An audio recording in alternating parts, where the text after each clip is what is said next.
Bitcoiners, good evening. At least it's evening for me. Good evening. Good morning for some of you over in the Far East. Good morning, good afternoon, wherever you are in the world. Welcome.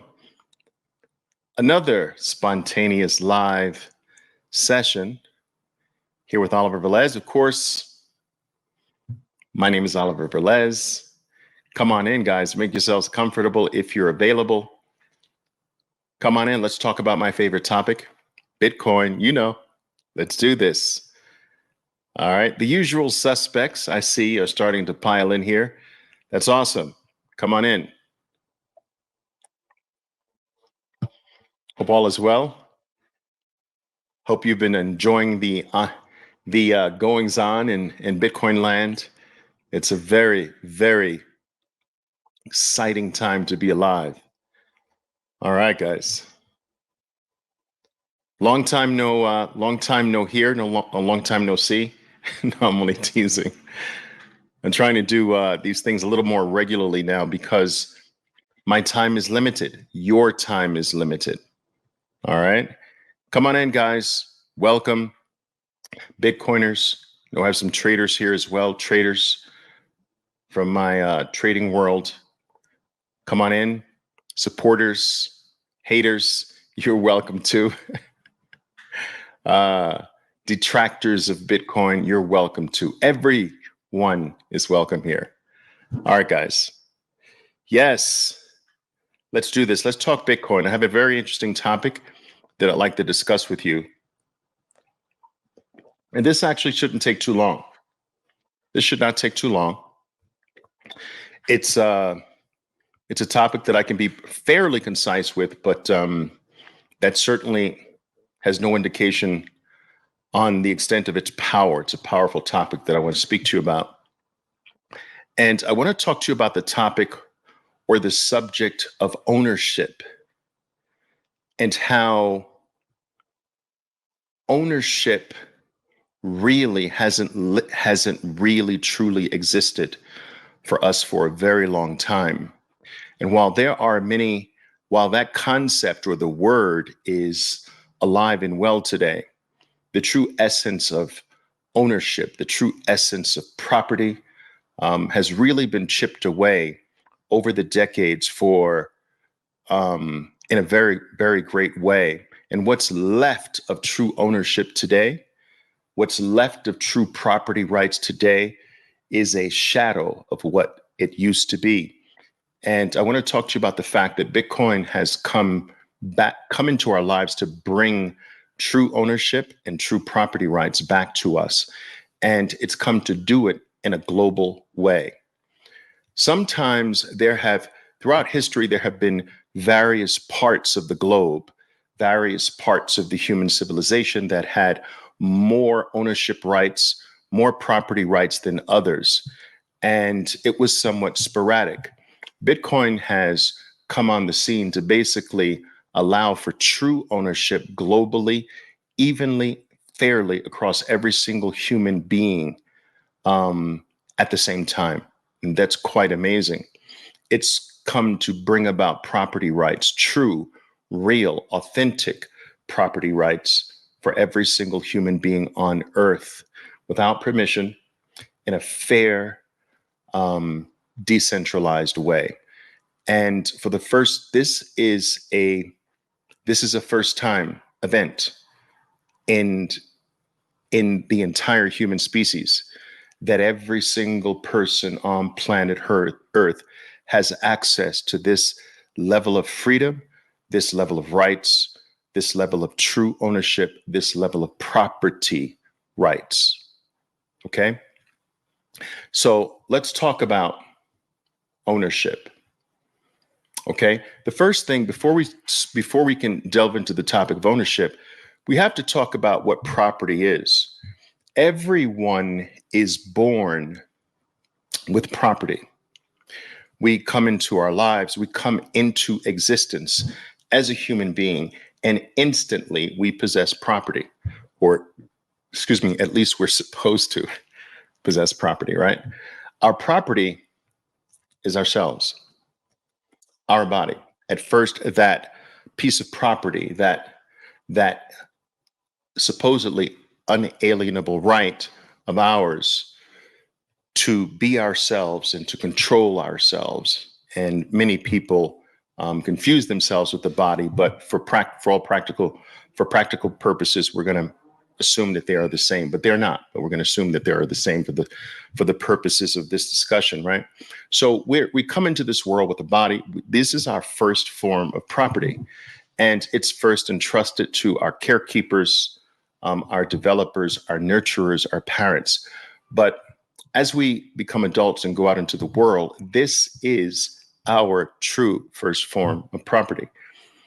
Property is supposed to extend, right? It's supposed to extend from the original property that we have. So anything that my body possesses becomes a part of the realm called my property. This is the way it's supposed to work. So your property starts from who you are and what you initially have as your body. You're supposed to have full rights over that property. We know that that's been chipped away over the years, but this is the way it's supposed to be. Anything that property, anything that your body rightfully obtains becomes the property of that body or the property of yourself. And some people amass more property than others, but that's just a side note. This is what property is supposed to be, okay?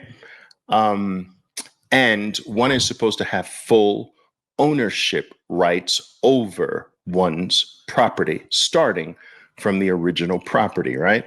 All right, basic enough, yes? Okay, good. Now, so the problem, what has occurred over time is that a select group of individuals, starting from, I don't know, kings, then lords,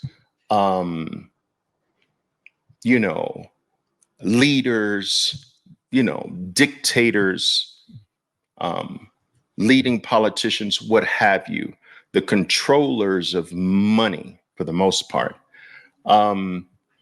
they have found fit to find ways to take away property rights, or what is called true ownership. And in very artful ways, we've been left with the words property without its true essence. It's a shell today. We've been left with the word or the term ownership. But ownership today is false. It is a facade. And this is what I want to talk to you about, because Bitcoin is truly today the only thing that we have on earth that can truly, authentically be owned. It is the only thing that truly can be considered property. Property is really supposed to be something that you totally have for yourself and have total rights over. And so Bitcoin is the only thing today that you can have total rights over, that you don't need the permission of any human being on earth. It's the only piece of property that you can rightfully own. It's the only piece of property that no human being or organization or political party or faction in power can ever confiscate, take, or steal, as long as you self-custody it properly. Okay? It is a property that is always with you at every moment of your existence, awake or not awake. It is a piece of property that travels far and wide with you, that is never separated from you, in the same way that your body is always with you, sleep or awake, wherever you travel, wherever you go, there you are. Wherever you go today with Bitcoin, there you are. Whatever state you find yourself in, mentally, physically, emotionally, your Bitcoin is always with you. It can never be separated from you. And no man, no organization, no power that is in existence today has the right to take it from you, alter it in any way, influence it in any way. They can't confiscate it, they can't steal it, they can't do anything with it without your permission. And that is the essence of true property, and that is the essence of true ownership. Now, some people might take issue with me and say, Oliver, listen, I'm a property owner outside of my body. I own a piece of land. I own a home. I own a condominium. I own a farm. I own property. But in truth, do you really own it? I would beg to differ. You don't own it. Ownership today is false. It's a pseudo ownership that is ownership in word only.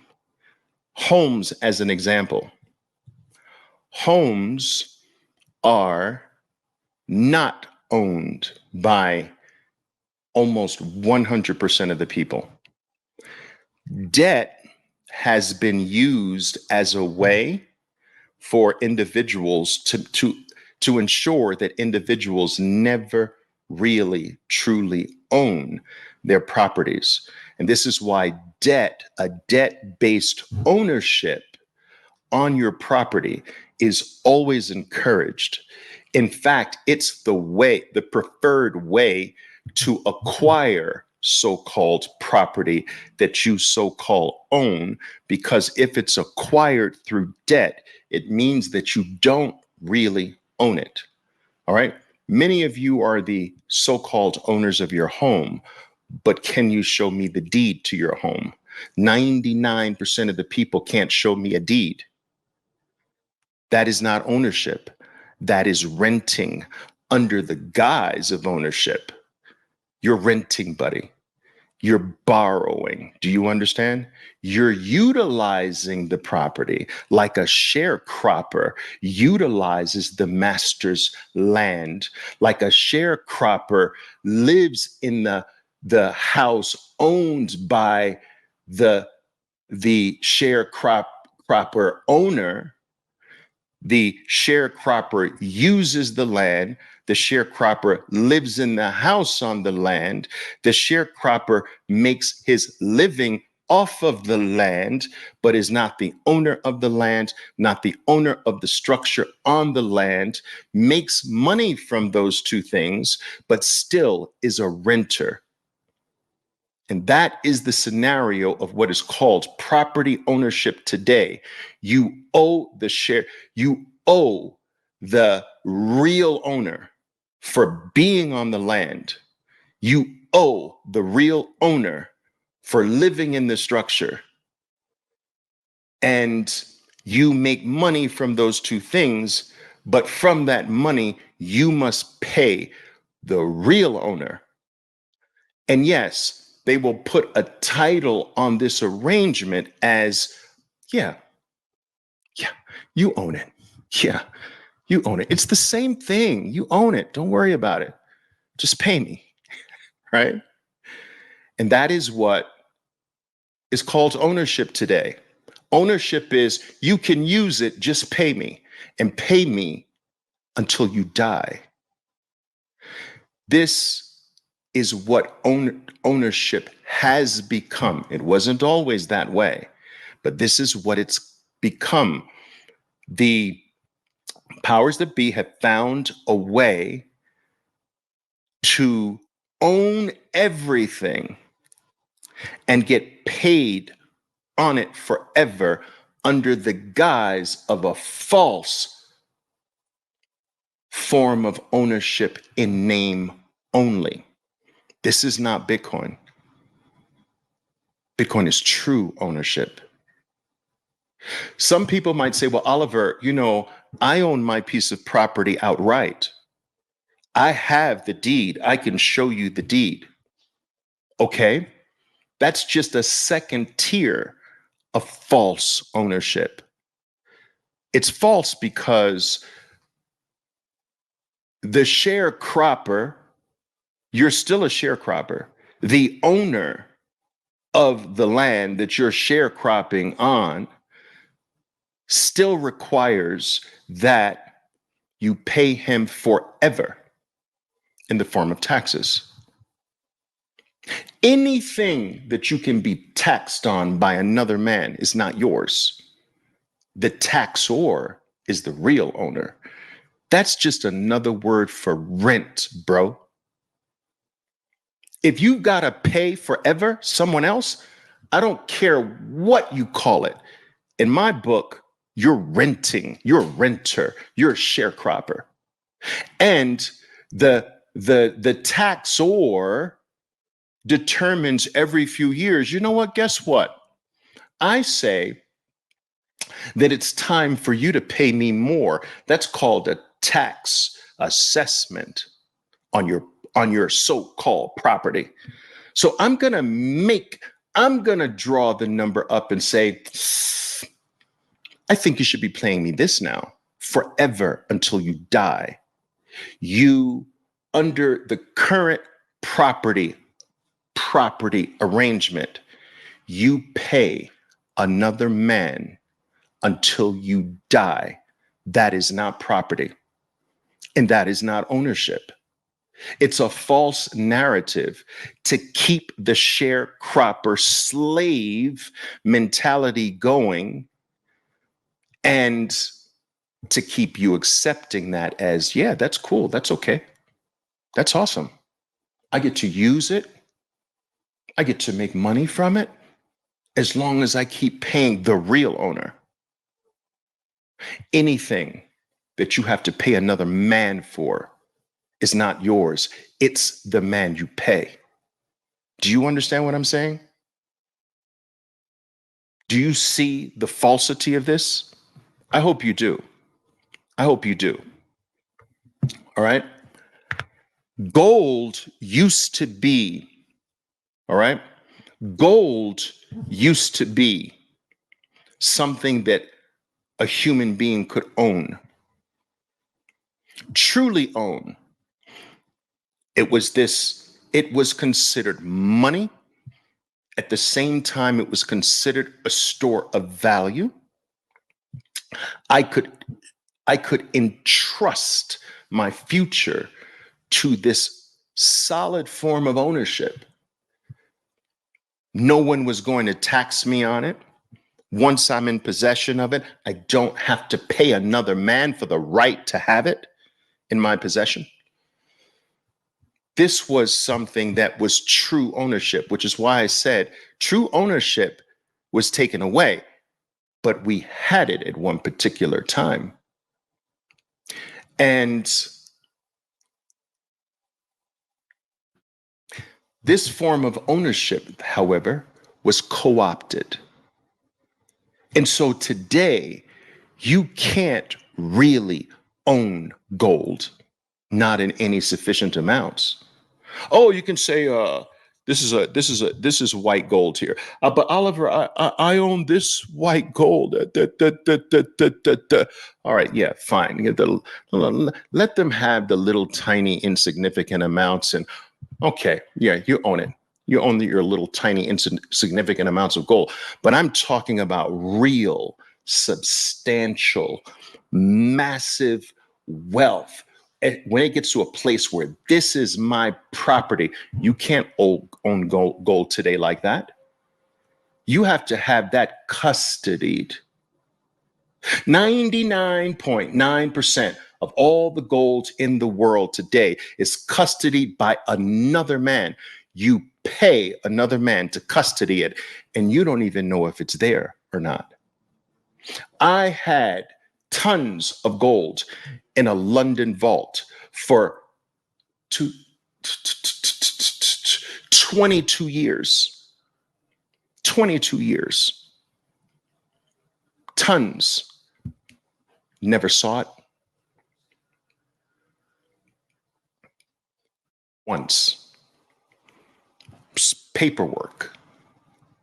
Added to it, paperwork. I imagine if I ever ventured to go visit the vault, they'd probably just change the frickin' name on one of them and say, oh, yeah, Mr. Velez is on his way. Take that sign off here, Mr. Velez. Did we spell it right? make sure, make sure it's spelled right up there. You know, gold has been co-opted because it's physical. You can't hold it in your house because if anybody knew you had substantial gold ownership in your house, trust me, bro, your life is in danger. Do you understand? Your life is in danger if you hold massive amounts of gold somewhere. And so gold was co-opted because you couldn't possess it safely, not in significant amounts. You couldn't travel with it safely. You couldn't send it far and wide at all. And so it was easier and safer and more secure to give it to another man. Once another man has it, it's not yours. I don't care what the documents say. Well, Oliver, I've got the documents that say this is my gold. No, you've got documents. That's it. You've got pieces of paper. You don't have gold. Yeah, but this is the right to the gold. You don't have gold. Let me explain something to you. Throughout this entire world, all over this globe, and I'm always telling you this, I don't know how things work in other galaxies, on other planets. I have yet to do intergalactic travel. I don't know about you. I haven't done it yet. So I can't attest for what's done out there. But on this planet, on this green earth, possession is 9/10 of the law. You don't have it. You don't have your asset. You have a piece of paper. It's theirs. It's whoever has the assets. Possession is 9/10 of the law, buddy. They've got 9/10 of the law backing them up if they possess it. I don't care what your rights are. Possession overrules rights 9 times out of every 10. That's what 9/10 of the law means. Go look that shit up. Possession. All right. Your bank possesses the deed, they own it. You understand? The government has your $1 million and you've got a piece of paper in the form of a treasury bill and they pay you a little 6% interest on it. That's their $1 million. That's not yours. Possession is 9/10 of the law. And so there is no real property today. It's a trick. It's a trick to keep you working and paying another man or a select group of men forever until the day you die. This is not Bitcoin. Bitcoin is true, authentic ownership. There is no other man between you and Bitcoin. There is no document between you and Bitcoin. And there is no tax that you have to pay another man for. And if anyone tried to impose that on you, all you have to do is leave. And wherever you go, your property goes with you.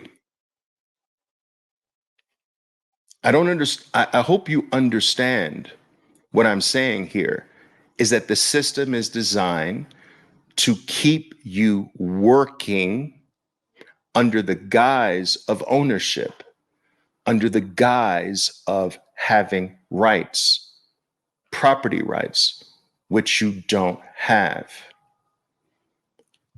Money Some people say, well, Oliver, the money I own is mine.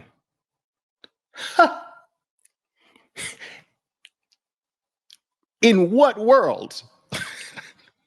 In what world is the money yours? In what world is the money you work for yours? Tell me. Americans, if you look on any money, if you look on any bill, I don't have any American bills here, but if you look on any money, what does it say? Property of you?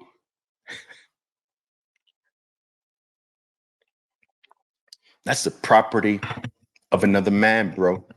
Another group of men. That's not yours. But Oliver, I gave my time for this. It's not yours, bro. But I worked for it. Not yours. I busted my ass for it. Not yours. Your money is not yours. That's that's given to you to use, but it's not yours. If you were to read the fine print on any banking, it's small little letters there. It's there. You open up an account at a bank. What does it say? When you put the money in the bank, it's ours, not yours anymore. Read it. I'm not making this up. The money in the bank is not yours, it's the bank's. The money you earn that's in your pocket, that's not yours. And you're taxed on it. Anything that you are taxed on is not yours. It belongs to the taxor. All right? So this is crazy. Now, I want you to understand how two things are designed to make sure that you don't own anything. The two things are debt, which we started touching on.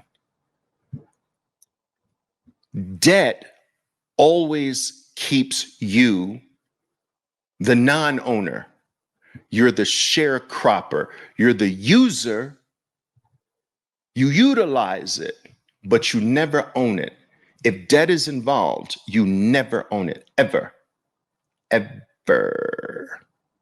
Do you understand what I'm saying? All right. So debt's been used. Debt's been glorified when it comes to property. I remember all the rage in the 1980s when I was starting my career on Wall Street was real estate with no money down. You know, the idea of playing the game but never owning anything was all the rage back then. Using debt, which ensures that you never really truly become any type of owner of anything. And I'm not saying that there are not artful ways to utilize that. I'm just saying that let's not buy into this notion that it's true ownership or true property rights, because it's not at all. It's renters. You're a renter. And that's all you've ever been before Bitcoin. We've rented things that we've had to pay for forever to utilize under the title of ownership or property, right? Now, the other thing that has been used as a way to prevent, I'll give you an example of this. My mother paid off her first home totally, or was about to pay it off. She was one of these people from the older generations who kind of shunned the idea of a debt, so wanted to pay off the mortgage early. I know some people would say that's dumb, that's stupid from a financial point of view, but this is how the older generations thought. I don't want to owe anything. I want to really, truly own it.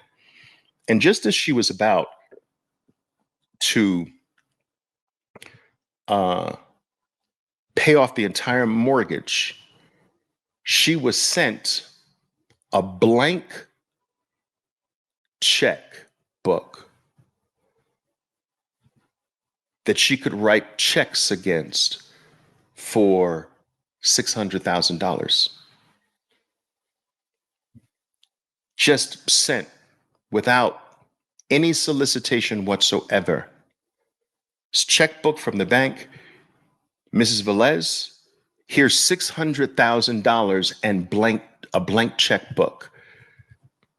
You can do whatever you want with this. And of course, it spelled out the terms. It was sort of like, here's a second mortgage. Here's a way for you to use the built up equity in your home. This was encouraged to prevent even a slightly higher level of fake ownership.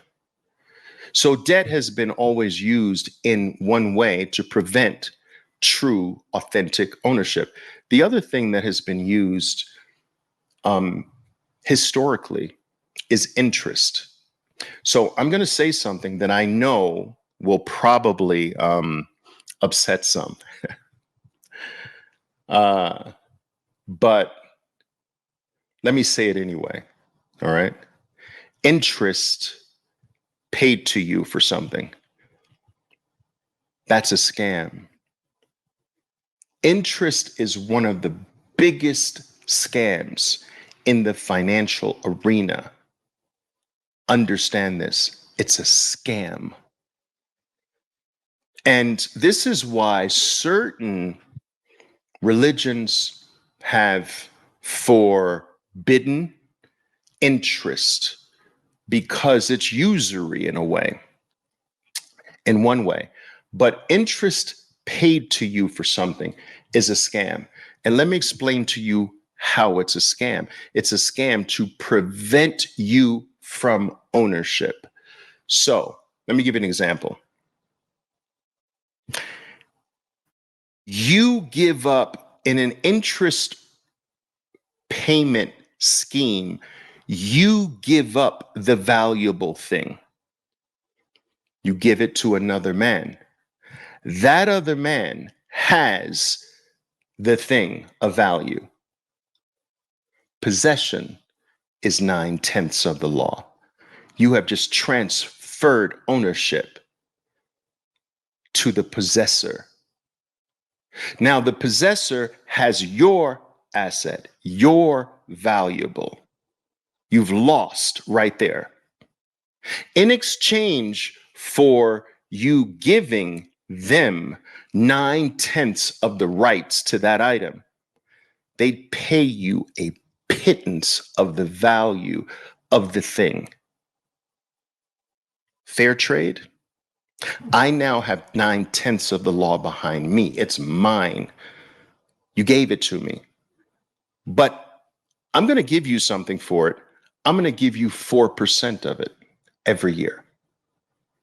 I'm going to give you 6% of the value every year so that you don't balk that I now possess it.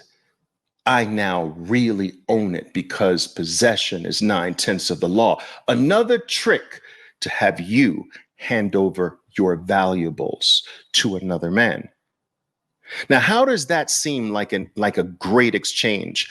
I give you $1 million asset. No, let's make it small numbers.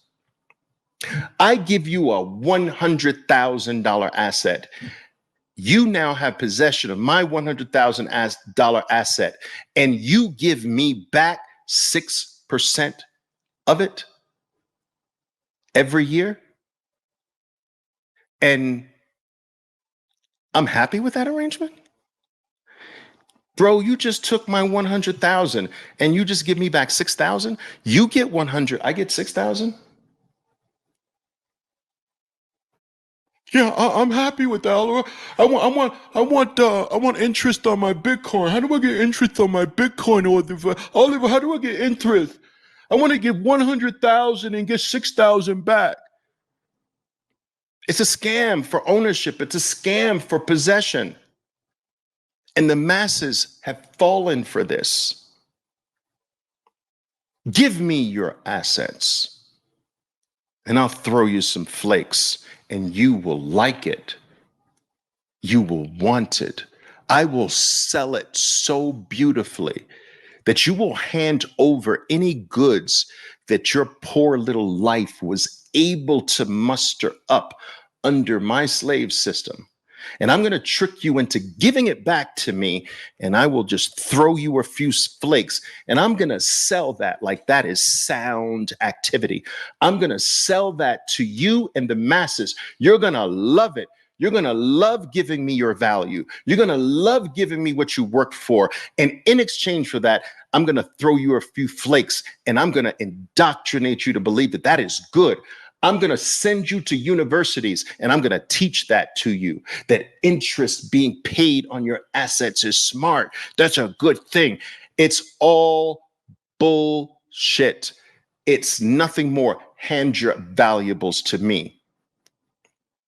You ever think you're going to walk in a federal building with valuables?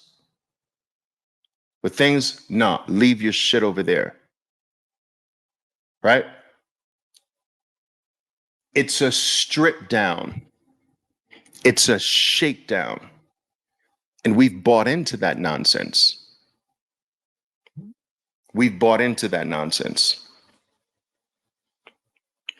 And so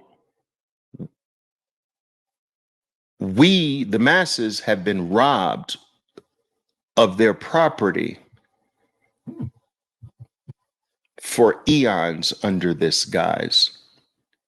Do you know how many people lost property by handing it to someone else in exchange for a little piece every year? Do you know it's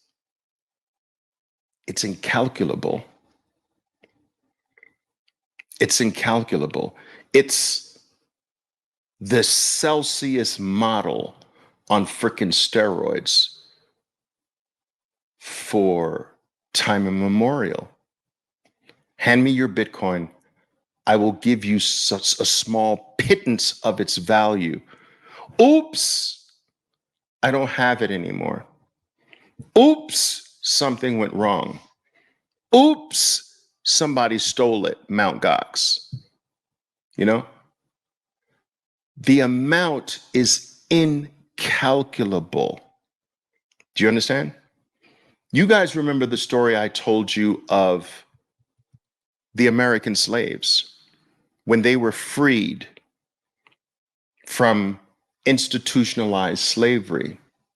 A law was enacted called 1 acre and a mule law. You can look this up. And every slave or slave family, upon release, was to be given as compensation for the atrocities against them. They were given 1 acre of land and a single mule to work that land for 400 plus years of human slavery. Most, if not nearly all, of the slaves who received their acre and a mule gave the property back under an arrangement that it was still theirs, but they needed to sign a document, and because it was against the law to educate your slaves, the vast majority, 99.9%, didn't know how to read or write. So they didn't understand the documents that they were signing, and they didn't even know how to sign their name. And so a law was enacted that if a slave, a former slave, signed an X, it was a legal signature. And X marks the spot. X marked their signature. And what many of these slaves thought was that they were signing over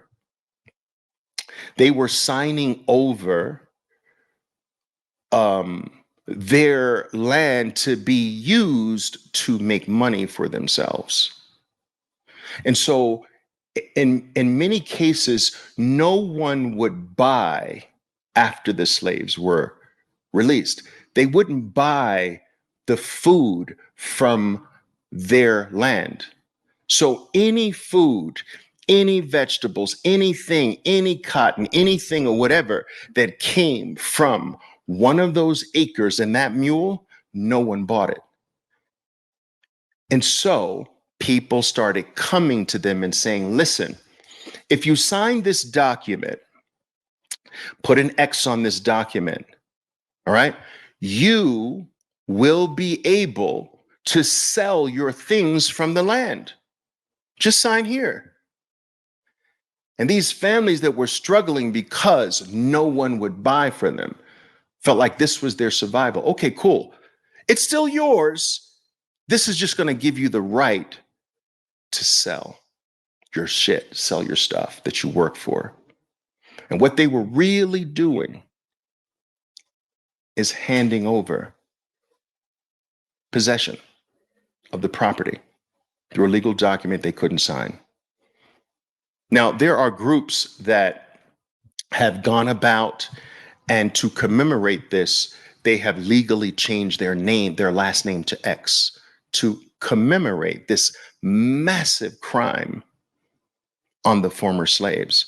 And so you had people like Malcolm X and things of that nature, Shabazz X, and this movement was largely rooted to bring awareness to this crime with signing an X and giving all of your rights, all of your property, all of your valuables, all of your wealth over to another man.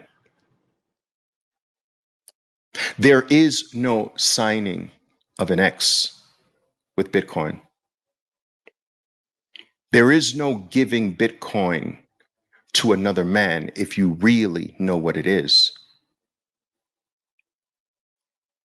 The other thing that I will say that is unique to Bitcoin is that it is the purest, most native form of property. Because remember when I said when we're born with, right? We are born with our first form of property, our body. You see? Right? And we're supposed to have full rights over that. And many of those rights have been taken away, right? But this is our first form of property.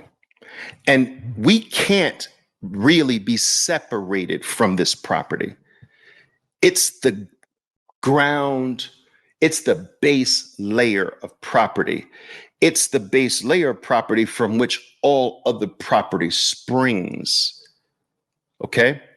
So if this body gets a house, it's springing from your first form of property. But this first form of property, your body, is always with you wherever you go, whatever state you're in, sleep or awake, you have or always with your primal base layer of property. Now there's another. Bitcoin is your base layer of property because there is no possible way for you to be separated from your Bitcoin. Your Bitcoin, in essence, is your 12 to 24 words, your 12 to 24 word seed phrase, your secret. Do you understand? And these words cannot be stolen. They are with you at all times, whether you're asleep or awake, whether you're on a plane, whether you're in this country or that country, this state or that state, this county, this home, or another home. Whether you're this age or older, it is actually a part of who you are, very much like the body is a part of who you are. It becomes the base layer of true, authentic property that can never be separated from you. If you are jailed, your property is with you. If you are killed, your property is killed with you. It's a very powerful thing when you understand this. Are you following what I'm saying? And words can't be stolen. Now, I'm not talking about if you put the words on something and you are careless with it and someone can find those words. I get that. I'm not talking about that. I am talking by no fault of your own. If there's no fault of your own, it's impossible without your consent, without your permission, without you giving it up. Now, I've used this example before. There, Bitcoin is commonly referred to as hope, especially by Michael Saylor. Bitcoin is hope, right? So if we take that one word, if hope, the letters HOPE, hope, those letters are your Bitcoin. Let's say that's your seed phrase, hope, HOPE. No one knows, but that's your secret, okay? And you now, for the first time, you receive your words, you receive your Bitcoin, and it's hope, HOPE. How does someone take hope away from you? How does someone take the letters HOPE and make them disappear from your life? How does someone say, from this day forward, you shall be banned from the letters HOPE? They are no longer yours. You can no longer have access to these letters. You are banished from these letters for the rest of your existence. Do you still have it? Can a document take the letters HOPE from you? Can imprisonment take the letters HOPE from you? Can someone insert themselves into your brain and somehow remove those letters? And instead of 27 letters of the alphabet, you have less? No. Your Bitcoin can't be taken. And we're so entrenched in the sharecropper mindset that we have lost how valuable that is, how powerful that is, how self-sovereign that is. We've lost the importance of self-sovereignty, total control over myself and my property. Total independence where no man can ruin, take away, steal this from me. It's the only thing on earth that we have that way. Now, based on what I've explained to you, is a spot Bitcoin ETF, those shares, is that this? Or is that just the same bullshit I've been talking about? Oh, we close on Friday at 4 p.m. Eastern. You can't touch it. Oh, we close at 4 p.m. each day. You can't have access. You got to wait for tomorrow at 9:30 Eastern, New York time. Oh, you want to withdraw? You have to go through us to do that. Same bullshit, no? That's not freedom. That's not self-sovereignty. That's not property. Seeking the permission, another man between you and your affairs. If another man is between you and your property, it's not yours. If you need the permission of another man to do something with it, it's not yours. If another man has to tell you when the working hours are, it's not yours. Does another man have to tell you when to access your index finger? Wait a minute. You can't access your index finger because we're closed. No. Does another man have to be between you and the interaction between you and your index finger? No, that's really yours. Bitcoin is like that. It's really yours. ETF shares, that's not yours. And not a, not only is the Bitcoin not yours, the shares aren't yours either. Show me the share certificate. Just like if someone, I say to people who have property, show me the deed. Show me the share certificate. But Oliver, it's a digital number on a screen. I can do that. Give me a second. Here's a digit on the screen. I can type digits on a screen. That's what they did with my goal. They typed digits on a screen for me, said I had this amount of gold. It was digits on a screen and digits typed on pieces of paper. That's what my goals was. When you really look at it properly, it's the silliest shit. Can you see our great grandchildren understanding that we accepted this and we liked it? Saying, but granddad, you guys were that stupid? You'd be like, yes, grandson, we didn't know. I mean, you had to ask for it. And they could say no, and you still thought it was yours? Yes, grandson, we didn't know. You didn't have it. Another man had it, but you thought it was yours even though another man had it? Yeah, I know it sounds kind of silly now, but we didn't know, grandson. Our future generations are going to freaking laugh at us. Do you understand? Our grandkids, our great grandkids, they're going to laugh at us because they're going to have Bitcoin. Oh, shit. Sorry about that. They're going to have Bitcoin, you know? That's why they're going to laugh at us. All right, guys. That's right. No more slavery. Bitcoin is freedom. I use that term a lot, but I only get time during these talks to really delve into what I mean by that. Because, you know, some people, some passers-by on my posts, hey, yeah, Oliver's got his, you know, he's the Bitcoin is freedom guy, whatever, you know, not truly understanding the underlying significance of that. It's real freedom, real freedom. All right. All right.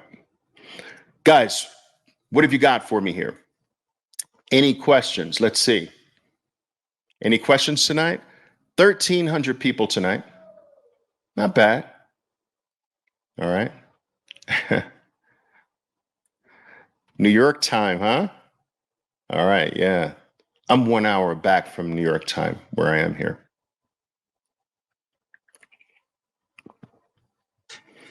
That is right. Own a piece of freedom. The protocol of freedom. Do you realize that for the first time, humans can own a piece of a protocol? We've never been able to own a piece of a protocol. Do you understand? There are many protocols, but we've never really been able to own a piece of a protocol. The most recent protocol was the internet. We were able to own some of the things that were built on top of the internet. Google, Meta, you know what I'm saying? But we were never able to own the land that they built their empires on. And this land that they built their empires on, called the internet, created the world's first $1 trillion assets.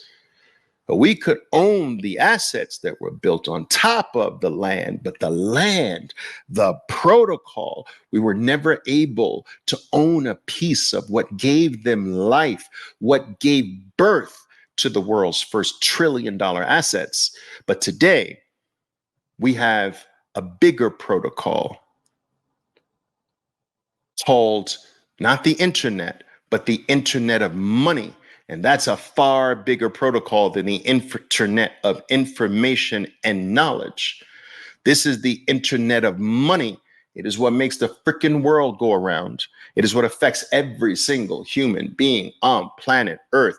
And we, every single individual, can stake their claim in this protocol and own a piece of the property upon which the world's next 10, 20, $30 trillion assets will be built. This is big, guys. This is big. Wow. All right. All right. What else, guys? What else? Nothing? That's all you got for me? Am I streaming this on besides on X? No. I've been tempted to do it on my YouTube channel at the same time. But guys, I try to be really careful to not mix my messages.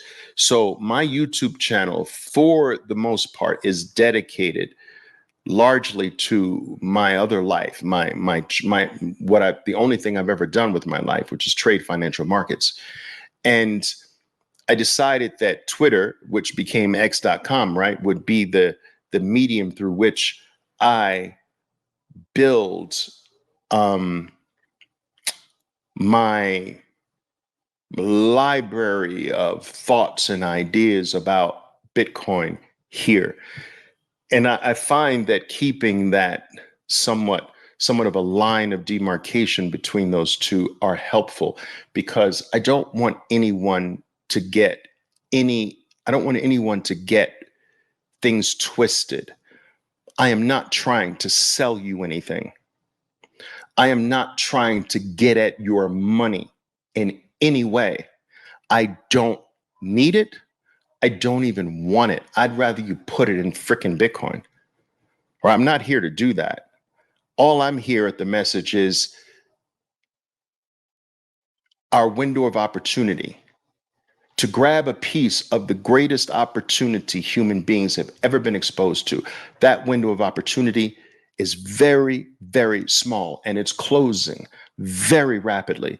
It may not feel like it to you on a moment by moment basis, day by day, month by month, and sometimes even on a year by year basis. But I will tell you that this asset is disappearing at an alarming rate. And at one point, the effects of that disappearance is going to be felt in ways that I don't think words in any language have the capacity to encapsulate and communicate properly. And you need to be ready for that. You need to be ready for the moment when true scarcity, provable scarcity, not the fake bullshit that they've sold us on as scarce, not that, real, true, mathematically provable scarcity that is finite. You realize that Bitcoin is the only asset on planet Earth that is truly finite. We've never had something that's finite. And this is why it is misunderstood and underappreciated today, because we've never known anything that is absolutely finite. But its finiteness and the true reality of its scarcity will ultimately be felt. And by the time that is felt, by the time the disappearance of this asset begins to manifest itself outwardly, when we start to see the effects of it, it is going to be too late to grab it then. You know, the best time for a project is pre-construction, pre the happening. And there are too many people out here saying, I just need more proof. I need to see more. We've got 15 years. You don't need to see more. What do you need? Another 15 years, another 80 years? You're probably going to live 80 plus years in your life. That's the average, right? 84 years. It's already 15 years. How much more of your life are you going to wait to see that this is the number one thing in every single category on Earth, best performing asset on planet Earth, fastest adopted technology the world has ever seen, the most secure network in the history of human mankind, and the only thing that human beings have not found a way to crack or halt or bring down? the fuck you need? What else do you freaking need? Need another 50 years? There's too many people saying, well, Oliver, Bitcoin doesn't do this yet. Good. Well, wait a minute. When can I buy a milkshake with it? You don't want to freaking buy, you don't even want that to be the case right now. That all of that means that we're early. The opportunity is not after every single I is dotted and every single T is crossed and 99% of the world gets it. That's when you think it's time? Bozo? That's crazy. It's when most of the I's are still have to be dotted, and there are many T's that still have to be crossed, and the vast majority of the world still don't get it, doesn't get it. That's when the opportunity is the greatest, not after that. Ah, all right. All right, guys. What else? What else you got for me? I appreciate that. Bob, Bob, Bobbert, I think it is. I appreciate that. Thank you. Uh, what else?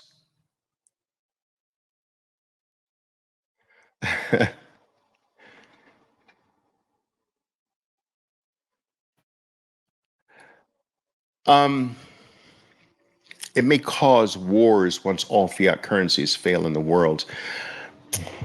I'm not so sure about that. I think if anything can bring about a peaceful revolution, it is Bitcoin, because how do you war for it? Wars have all been about money. Even the ones that were so called about religion and God and things of this nature. At the base layer, all wars are about money. The control of the most supreme thing on earth. Okay? And those two things, there are two things that have for thousands of years been the supreme things on earth to war for. What do I mean by war for? To take via violence. That is land and gold. All wars come down to these two things: taking control of another man's land and taking control and pilfering their gold. Ever hear that? He who has the gold makes the rules. And this is why land and gold have always brought about violence, has always brought about war, because they are two things that can be taken by violence, by force. Bitcoin cannot be taken by violence or by force. If you kill a Bitcoiner, do you get the jewels? You don't. So there's no incentive to kill the Bitcoiner. You don't get it anyway. And so if there's any thing that can bring about a true peaceful transition, it is Bitcoin, because it can't be taken by force. It can't be confiscated. It can't be stolen. And so now we have to come together and work out our differences another way. It's truly special, guys. It's truly special. Yeah.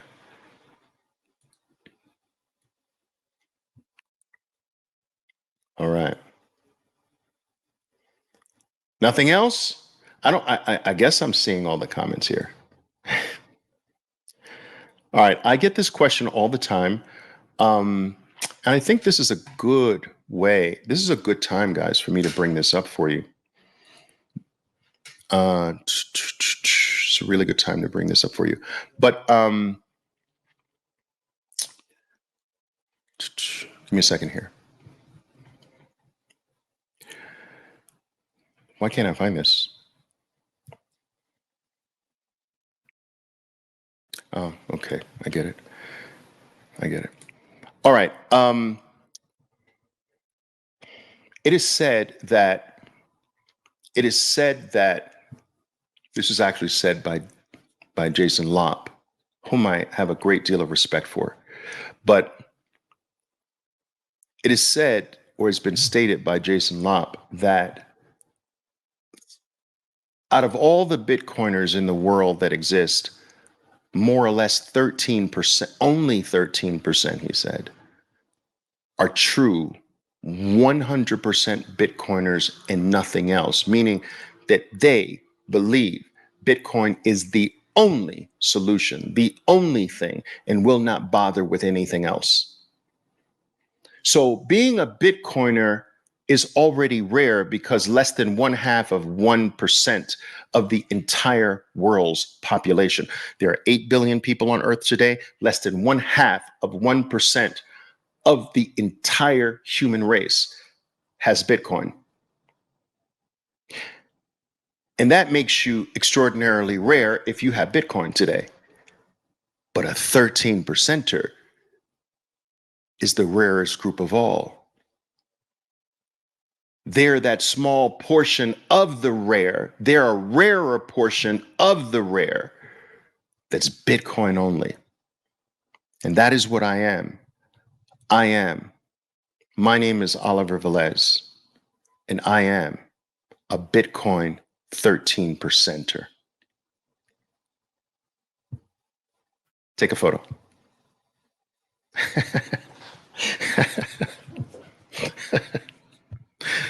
You know what I'm saying? All right. All right. That's what that means. This sort of just reminds me here, if I can do this here, guys, I want to show you something here. I'll do it like this. Let's see. Give me just a second here. Boom. Yeah. Okay. This is my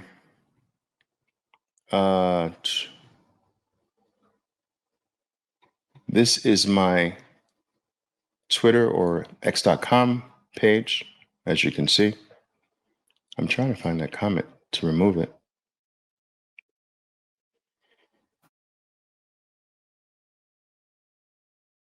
Give me a second here, guys. And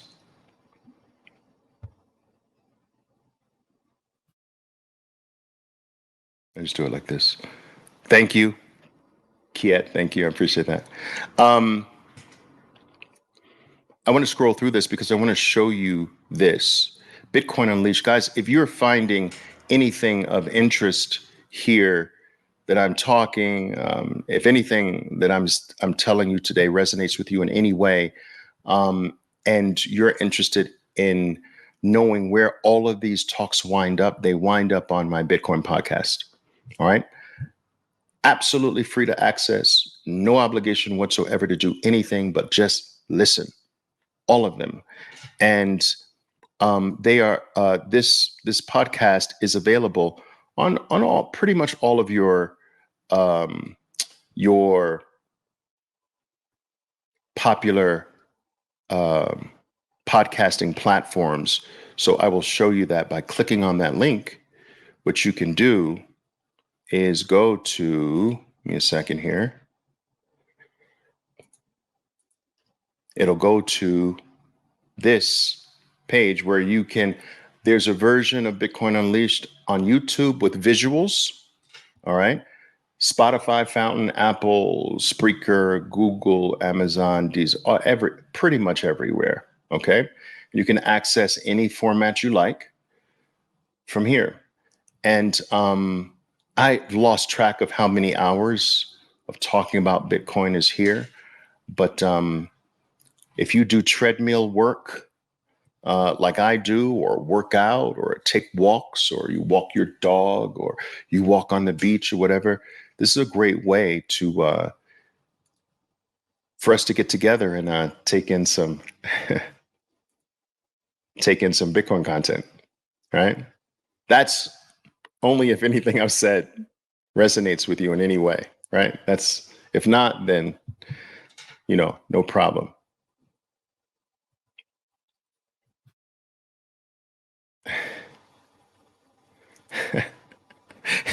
Do the crying voice, Ollie. We love it. But Oliver, that's how they sound, right? Can you imagine all of the Bitcoin naysayers, the doubters? I always imagine them. I don't know why. For some reason, I always sort of hear them in my mind. But Oliver, what if the government bans Bitcoin, Oliver? Like the government can't ban Bitcoin, bozo. They can only ban themselves from Bitcoin, bozo. But Oliver, what if aliens come down and blow up the entire planet, Oliver? Then the last problem we have is Bitcoin, right? That's existential, right, bozo? We're gone. We're finished. But I always hear them in my mind like that. Oliver, but Oliver, weak.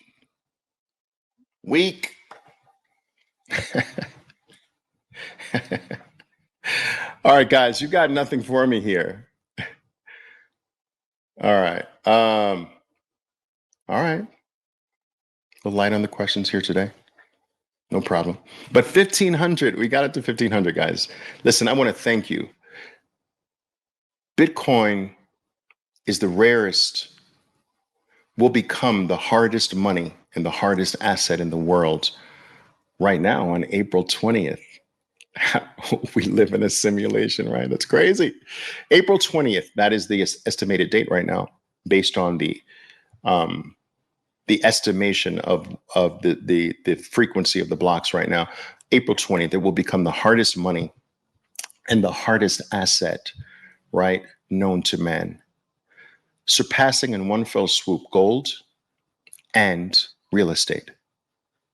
And it will, from that point, get exponentially more and more hard and more hard and more hard, which is another way of saying it's just hard to come by more, right?